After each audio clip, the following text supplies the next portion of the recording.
beautiful, welcome back to my channel. And if you're new here, my name is Judith Lafo.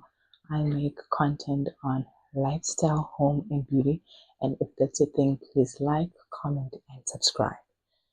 Okay, guys, so this is a video that I've been meaning to do. This is everything that I wish I knew before I fell pregnant. The reason why I'm making this video is when I was pregnant, trust me, I was searching some of these things. I did not know. I watched a lot of videos pre-pregnancy, and it seems like, okay, it's the normal thing, morning sickness, weight gain, cravings. It seemed like I will have my fair share of those things. But to tell you the truth, I had weird things going on, and some of the things I couldn't even find. On Google. I had to, go down, a rabbit hole trying to figure out what was really going on, before seeing my gynae. So this is just a fun video that I thought I should do about every single thing that I wish I knew before I fell pregnant. So I am currently 6 weeks postpartum. I fell pregnant last year in January, and sadly I had a miscarriage, and then I fell pregnant again last year in August. Yes, August. And say the least, we were ecstatic. I felt like I was so prepared. I had been doing my research, I had been checking every single thing. I was just looking, researching, doing every single thing that I can do to prepare for this journey. And part of it, was looking into symptoms or things that I can go through. And some of the things, yes, they were just as everybody told me. But the others, you guys did not warn me because it was ridiculous. So let's get into it. The first one, heartburn. So I did not actually have heartburn, until the third trimester of the year, of my pregnancy, sorry, third trimester of my pregnancy. And people used to say, if you're having a lot of heartburn, your baby's going to be born with a hair full of hair. I remember when we went to our 4D checkup, my husband asked the sonographer, he was like, are you sure she has hair? And, actually, the sonographer was our midwife at that day. And the midwife checked. She was like, yeah, the baby does have hair. And I just said to my husband, no, everybody keeps saying if you are having heartburn, a lot of heartburn, your baby's going to be born with a head full of hair. So it meant that this baby didn't have that much hair. Boy, and boy, was I wrong, because this girl was born with a head full of hair. So that was a myth, yes. And yeah, I only had heartburn, I think 3 or 4 times. I didn't have much of that. So the second one was joint pain. Guys,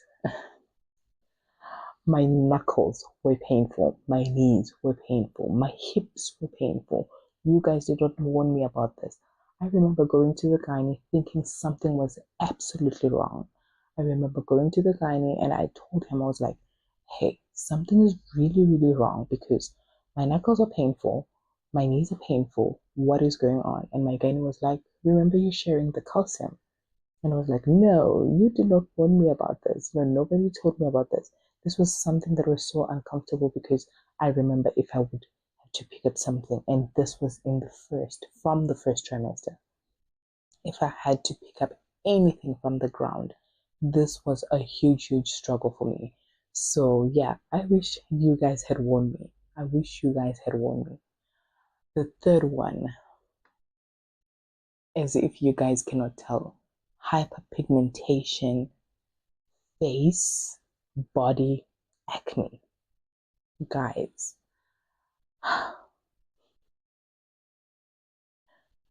I had the most horrible acne. I'm not someone who's ever had acne in my life.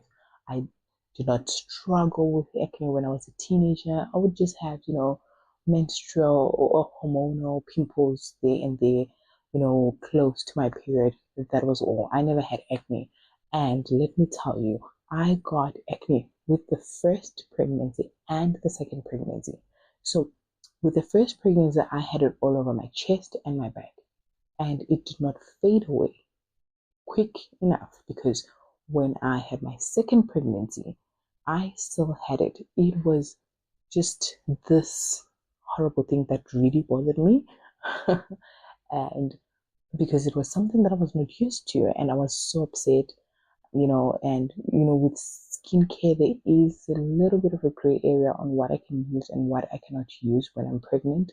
So that was just a huge, huge battle for me. So yeah, body and face acne. When it came to the hyperpigmentation, I had hyperpigmentations in places that I never knew I could have hyperpigmentation.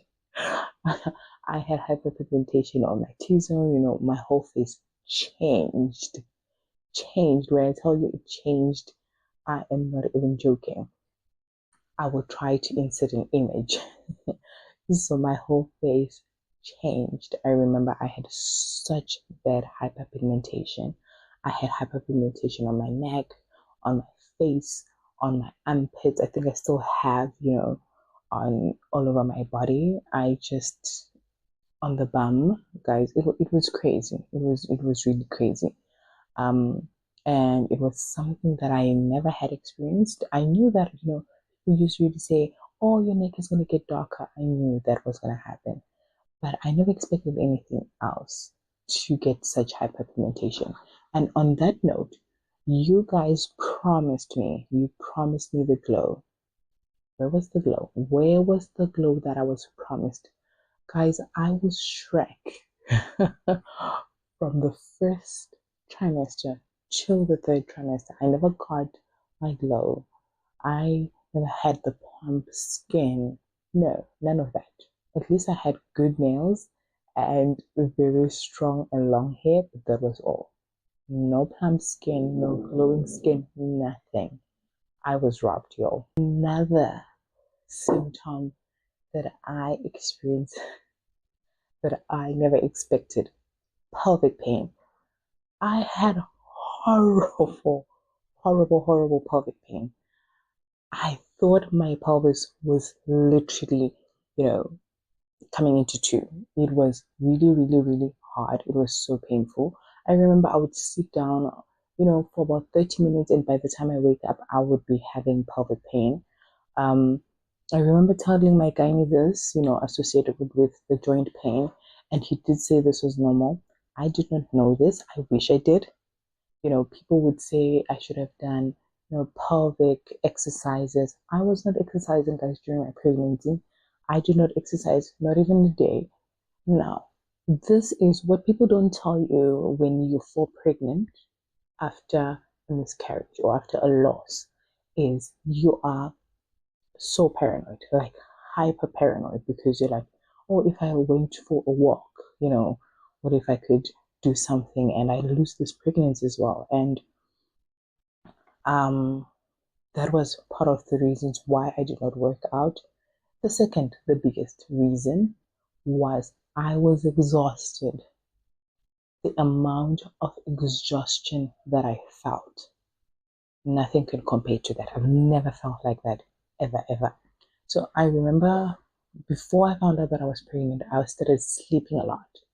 I was just, we would put on something to watch on the TV and I would just doze off. I would sleep.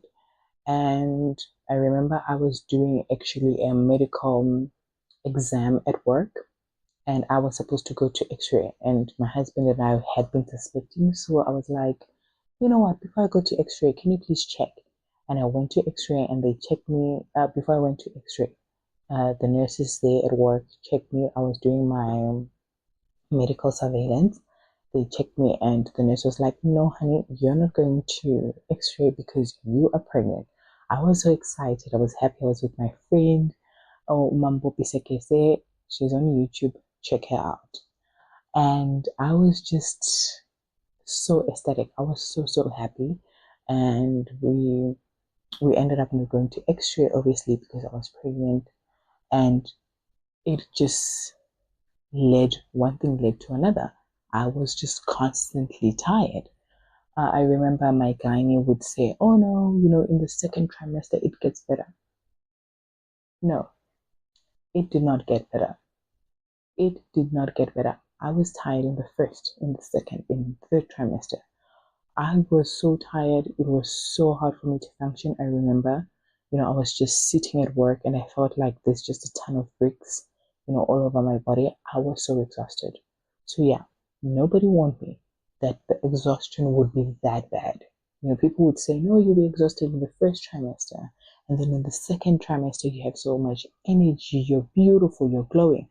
And then the third trimester, no, honey, no, it did not happen like that. Not at all. Body hair. Guys, I have never, and I say never, not even once in my entire life, have I ever shaved my legs. I do not shave my leg. I'm not that type of girl. I do not have that much body hair to shave my legs till I got pregnant. You know what? My legs could be compared to my husband's legs at that point. I do not have the energy to just shave, number one. Number two, it was just growing like weeds. I had so much hair all over my legs. It was really crazy all over my legs and a little bit on my stomach, my lower stomach. I was so hairy and I just didn't know what to do because the first time I was like, nope, we're not having this. I applied, a little bit of hair removal. It did not work. I still had it. It was growing even more. It was so strong. I had thick. It was an advantage for my hair, but I had thick, very strong hair, and it was just thick and strong everywhere else. Everywhere else. The armpits, the intimates, the legs. It was just horrible. Um, Not really horrible, but just a nuisance. I was just over it. But yeah, I had a lot of body hair. And then body edema. Guys, I was swollen the first trimester. People kept telling me, no, when you're about to give birth, you will get, a lot of edema all over your body. It's just water retention and all that. Um, I had this in the first trimester. I had so much water retention. Um, but it ended in like the second trimester, and then I gained it again in the third trimester. So yeah, it was just a fluctuation of body edema. I remember when I was about to give birth, I had a lot of swollen hands. My feet were swollen. I had to stop wearing all my sneakers because they could not fit. So going to work was really fun. It was really, really fun. I actually went to work until the week before I gave birth. Yes, wild, I know. But yeah, I did go to work until the week before I gave birth. I gave birth, prematurely. My baby was 36 weeks, 4 days. But she did not need NICU at all. She was born healthy, screaming and kicking. So we didn't need that at all. The reason why I was induced is because um, I had preeclampsia. So my gynae discovered that I had preeclampsia, and this is when your high blood is extremely high. And she was really worried that it could affect me and the baby. So she said she will induce me on the Monday. It ended up being an emergency C-section Tuesday morning because they induced me. I just did not dilate at all. So I just ended up having a C-section because she was worried that it might get dangerous, and the baby was just not cooperating when they would, you know, monitor her on the ECG. So yeah, we ended up just having an emergency C-section. So I think part of the swelling was from the preeclampsia, high blood, which we only discovered when I was about 31 weeks. So yeah, the reason how we discovered that is I had an ear infection and my head was just pounding. We ended up going to the emergency room and we found out that actually I had really, really high blood pressure And they thought maybe because of the pain it will go down. So I was admitted at that 1 week. So I was admitted for like a week. I was in the hospital, then I was discharged, then I came back at 36 weeks, 4 days, just to give birth. So yeah, I think the swelling came from the pre-eclampsia. Another thing that I wish I knew when I felt pregnant, I've heard of pregnancy brain a lot, but often this term is used, when a woman has given birth and it's postpartum, they would forget and whatnot. That's what I thought. I experienced brain fog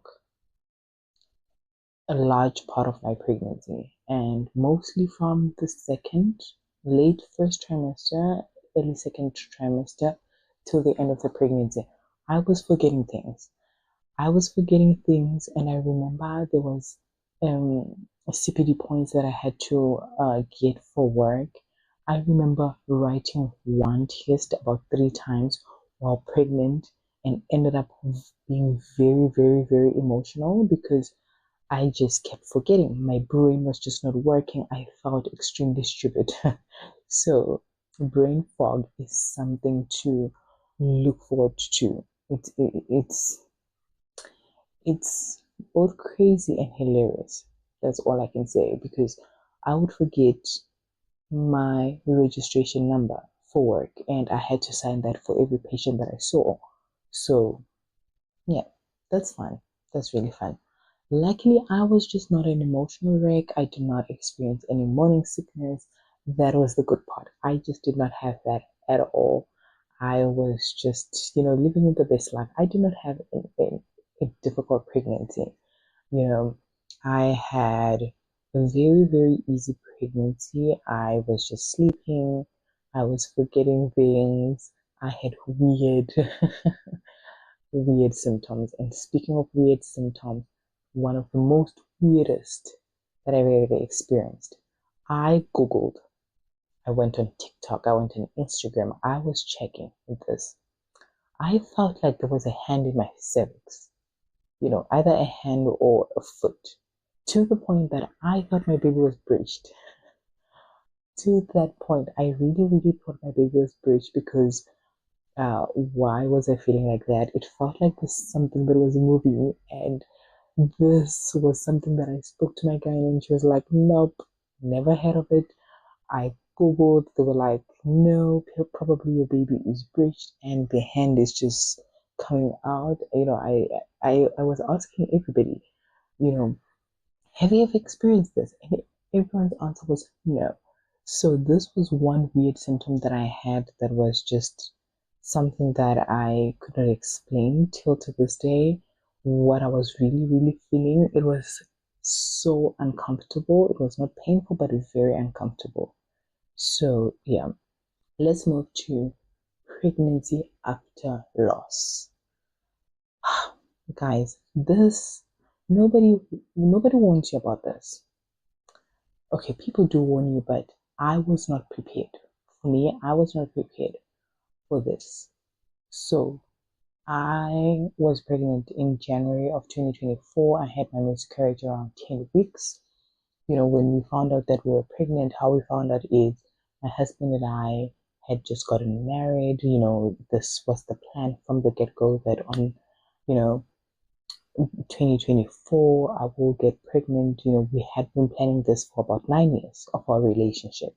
And it was finally the time we were going to gynae's urologist just to check if everything was good. We were doing checkups. We were so excited. And when I was doing a checkup with the gynae said, "Oh, you're pregnant." Good. And then we were so excited.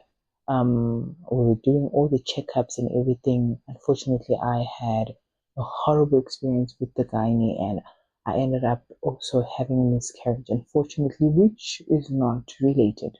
She's not the cause of the miscarriage, not whatsoever. I ended up having a miscarriage. We still don't know the cause. And